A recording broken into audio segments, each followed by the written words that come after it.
Not that long ago, Ford launched the Ranger in a sport model. Well, the Everest brother, the SUV version of the Ranger, had to follow. And here we have the Everest XLT Sport. You can see immediately the black Everest across the top over here, this black honeycomb grille and the black treatment down at the bottom, with of course this skid plate effect over here. All of it giving you a very mean impression and effect on the road. It looks extremely mean. I noticed it in the rear view mirror when driving another vehicle in front. You come around, of course, excuse all the dust. We're on the farm, and believe me, that means dust. But look at these beautiful, dusty at the moment, black mag wheels. Big 20-inch jobbies over here, 20-inch tires. You can see, of course, the clearance that you've got over here as well. That gives you from the wheel arch. Look at that, clearing the wheel, even with a 20-inch wheel. And the big side step over here, the Sport Legend. All the blacked out, the black door handles, black mirrors, black B-pillars, everything blacked out on the car to give, of course, that sport effect. And that's what's so important with this car. And that is what gives it all the effect. We're visiting an ancestor, shall I call it. This is a 1940s model Ford V8. And it's a very interesting vehicle.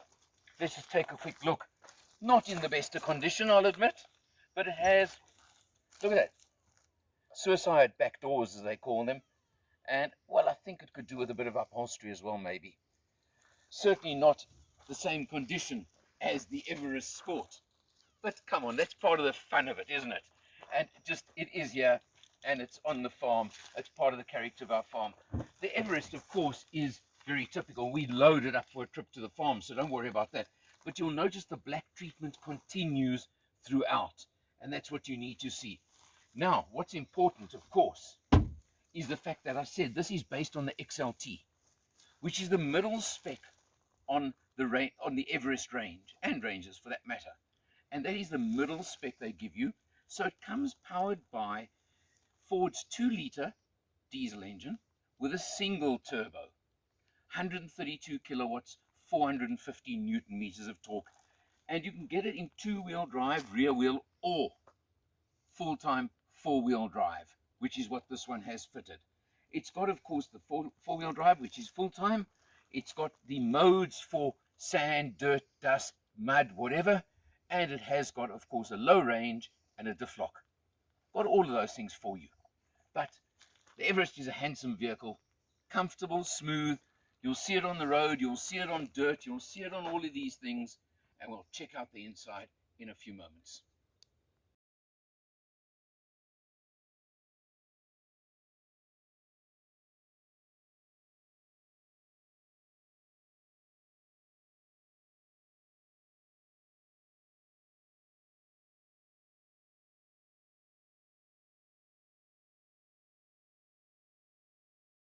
One of the crucial tests of any 7-seater SUV is the access to the rearmost seats. So let's see, on the Everest, you've got a nice big lever over here, quite simple.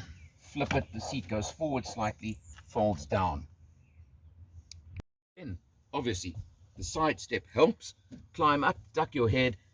This is a bit awkward, but there is a nice spot over here to put your foot. Climb over again. Well, I don't know. We'll have to think about this one. And then, obviously, while you're doing it, lift the seat up and fold it. Must say, legroom is actually pretty much better than in a lot of other vehicles like this. I've got more legroom than many similar vehicles. Headroom's okay with my hat on. And yeah, good stuff. Aircon vent up here for these rearmost passengers as well. That's good to know, because remembering you've got the aircon controls in the center at the back there, as I mentioned, for the rear compartment. So it certainly helps that you have got nice aircon and ventilation for these rearmost seats.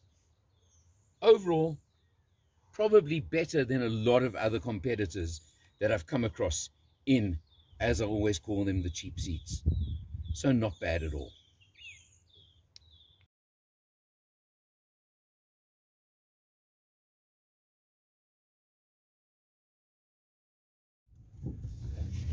having permanent four-wheel drive certainly helps and makes a very, very big difference in this Everest. This is a lot of rattling, but that's more a toolkit in the back, I can tell you, because the Everest, with its sound, white sound deadening technology that they built into it, is the most incredibly quiet 4x4 on the road and off-road. It doesn't matter. And you can see we're on a piece of dirt road. It's not a great piece of road at all, yet it handles it so well and in real comfort. We're going to come to a very bumpy section in a couple of seconds.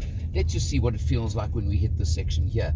Then you can really get a comparison and see and how much we get bounced around. I'm not going to slow down too much either. I'm not going to go fast, but you can see, yeah, okay, you get bounced, but it's not bad at all, and it certainly handles it.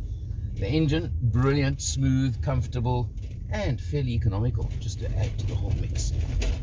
Definitely nice on-road, that's for sure. So, nice on-road and can handle off-road. That's what I like.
Starting on the instrumentation as always and the fuel consumption, and have a look at that, 8.8 liters per 100. Now we've done well over 600 kilometers on this test, and we've certainly done freeways, open road, cruising, dirt roads, little bit of minor 4x4ing, and on the farm, and it's come out at 8.8 liters per 100. So certainly, definitely very similar to most of its competitors and in the ballpark for a vehicle of this sort. So no complaints whatsoever about that. The instrument panel is exactly the same as all other versions of the Everest that we've driven before, so I'm not going to spend too much time there.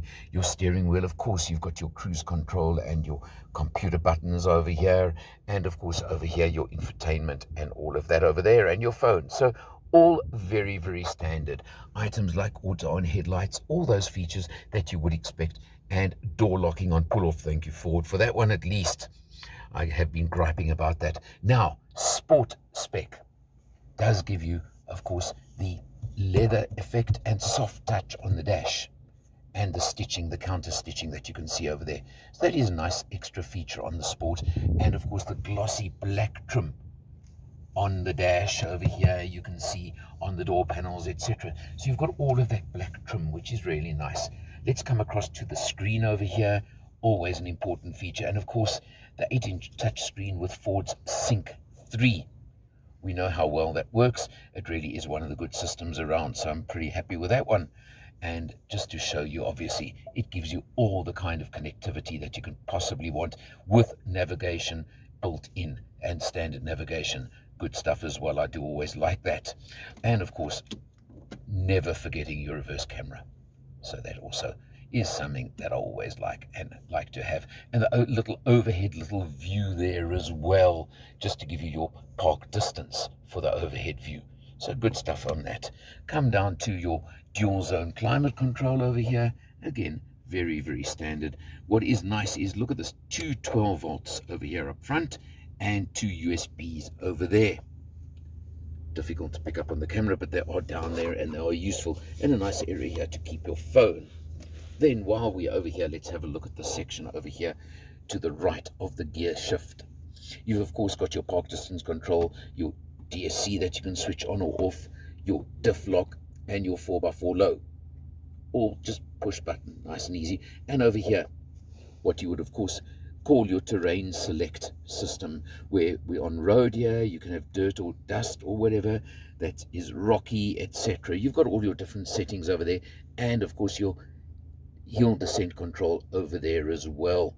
Now, from previous knowledge and driving of the Everest, I can tell you what's really nice about their hill descent control is the fact that when you engage it, you then can use your up down for your cruise control, and you can adjust the speed of the hill descent control using the cruise control buttons. It's quite a nice little feature. Let's move across to the gear shift over here, and of course this is one of the features and factors of this vehicle. You may only have the single turbo version of the 2-litre diesel engine that Ford have, 132 kilowatts, 430 newton meters, but you've got that 10-speed automatic transmission. Yeah, 10-speed. We've spoken about it so many times before. It's got, again, round the corner, a little toggle switch over here that you can toggle if you want to use manual override. It's that little switch over there that you simply toggle plus or minus. There are no flappy paddles on the steering wheel, but you can use that as a manual override if you require on the gear shift. Now, some people don't like this 10-speed because they say it shifts too often. It is oversensitive and sometimes hunts between gears. It depends on your driving style. The other feature of the single turbo version is sometimes overtaking. Well, it hasn't quite got the oomph of the double turbo version, the bi-turbo version. Just something you've got to understand, something you've got to accept, and you'll have to live with it. But I don't think it's a big deal. The 4x4 ability, we know, and I've certainly proven in the past how good that 4x4 ability is on this vehicle, so I've got no issue with that. We show you a little bit of doing some dirt roads and things on this video. In here, of course, you've got a nice big console area. No USBs or anything in it, but you've got the two up front, so, and I don't think you need any more. And let's have a look behind me, and you'll notice, I'm going to take off my seatbelt to do this. You will notice, of course, at the back, tons of space, and you again, you've got air controls for the rear seat, and you've got a 12-volt at the back, but no USB. Well, that's the way it is. But you can see the leather upholstery throughout, of course, little bit of blue counter stitching around just to lift the mood slightly in the Sport model. Okay, so let's talk now, because you can get the Sport in both 4x2 and 4x4 versions. I think, again, it's a choice only you can make, because only you can decide whether you need 4x4, whether you're ever going to use it. That's the big question, isn't it? Are you ever going to use 4x4? 718,000 Rand in the current market for this vehicle, for the size, for the engine, the technology, the 10-speed automatic, all these features, and of course the extra cosmetic features of the Sport model. It certainly is very, very competitive. And remember, it does include a 6-year, 90,000 kilometer service plan. Well, the Everest has been around long enough to prove itself, and it certainly has done so as far as I'm concerned over the last few years. We all know the competitors, we know the market. It's going to be up to you to check it out, to check it against its competition, and then make a decision. One thing we did experience on this test that I'm going to comment on is, if you're going to buy the 4x4 version and you're going to take it off-road, think very, very carefully about the wheels and tires you have fitted. Obviously, what Ford have done, because 95 to 99% of these vehicles never even see a dirt road, they've fitted road-orientated tires to the vehicle. And I understand why. It makes total sense. But if you're going to do some off-roading, think carefully about that, because it can become a factor on this vehicle. Check it out for yourself. I think you know it well enough, and you can make a decision. For Motor Matters, I'm Eleanor. See you next time.